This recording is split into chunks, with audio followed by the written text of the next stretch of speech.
Sinimulan na ang camp pagsusubok na ginanap sa loob ng 3 araw noong November 5 to 7. Ang nasabing camp pagsusubok ay ginanap sa San Juan, Botolan kung saan ay gaganapin din ang 33rd Asia Pacific Regional Scout Jamboree sa darating na December 14 hanggang 21. Ang nasabing camp pagsusubok ay nilahukan na mahigit kumulang 3,000 Boy Scout of the Philippines ng Ramon Magsaysay Zambales Council Jamboree. Pang-world class ang camp na pinagdarausan ng nasabing event. Iyan ang nasabi ni Operations and Logistics Project Officer ng APR na si Michael Indoma.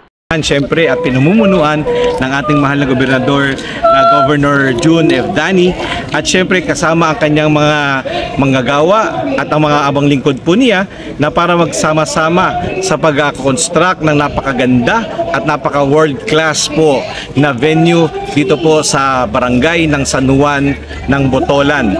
Sa ngayon po, naka-full operation po ang development site sa pamumuno po ng atin pong CEO advisor si Engineer Boss Doming Mariano at 10 ng kanyang mga kasamahan sa preparasyon po ng ating mga infrastructures na requirement, ang ating pong mga CRs, ang ating pong water supply, ang ating pong mga subcamp headquarters at iba pa pong mga structures na kailangan po sa darating pong December 14 to 21 po na pagsasamahan ng mga Asian countries and other guest Asian countries.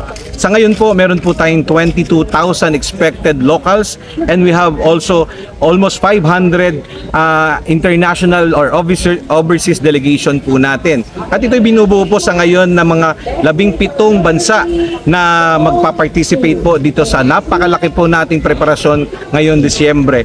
Siyempre, ang Boy Scouts of the Philippines ay taos-puso nagpapasalamat sa ating pong mahal na gobernador na June Abdani sa kanya pong talagang suporta. Siyempre sa ating din pong congresswoman, ang Nanay Bing Maniquez, at siyempre sa ating pong mayor po ng Botolan, si Mayor Omar F. Dani, sa kanila pong sama-samang pagtutulungan para po ang atin pong preparasyon para dito sa 33rd APR ay maging successful.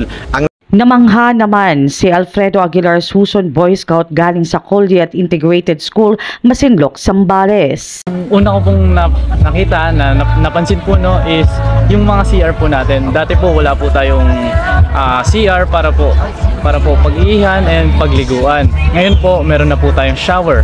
And especially po, ang dami po nito, and thank you po kay Gov, and it is provided by Gov, so thank you po. And ang pangalawa naman po is this tents po na, ang dami po nakatayo na tents, and it is provided by the council din po. Kaya thank you rin po sa council. And ang pangatlo naman po is ang napakaganda naman po nating tinayong obstacle course po. Napakalawak po nito, napakarami po. And ang isa ko po napansin is ang dami pong nagbabantay, and focus po ang ating mga kapulisan sa pagbabantay po, no? So thank you rin po sa kanila. Yun lang po. Safe ang mga bata sa camp pagsusubok, yan naman ang nasambit ni Vincent K. Ford, guro ng Bamban National High School, Masinloc, Zambales. Good morning po. Ang isa sa mga nakita kong nakaka-amaze, so ngayon, base sa experience ko, marami na po tayong mga nakalagay na mga CR. So may mga shower room na rin. Hindi tulad yung dati, may mga kaibo lang or naguhukay po kami. And then yung safety ng mga bata, nakita ko, so very safe na po yung mga bata. Hindi na siya masukal na tulad ng dati. So malinis naman po, and then yung sanitary po natin ay lagi pong nalilinis, chine-check po ng yung mga naka-base po rito. And then another safety po na nakita ko na maganda, mayroon na rin po tayong mga CCTV cameras na kung saan makakatulong po para ma-monitor po natin yung mga ginagawa ng mga bata, especially sa field po sila, ma'am. Another din po, yung ating mga nagpapasalamat din po ako sa pangunguna po ng ating butihing Governor, Governor Hermogenes Ibdani Jr. para po rito sa papagamit nito sa atin yung Camp Kainumay.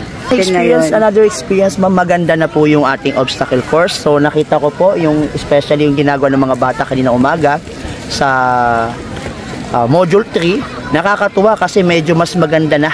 So ang laki ng in-improve po based sa mga obstacle course po natin. Ang nasabing camp pagsusubok ay ginanap upang makita kung ano pa ang kailangan maidagdag upang sa pagdating ng Asia Pacific Jamboree na dadaluhan ng nasa mahigit 26,000 delegates na sasamahan ng iba't ibang bansa sa Asia ay siguradong handa na ang lalawigan at ang buong councils.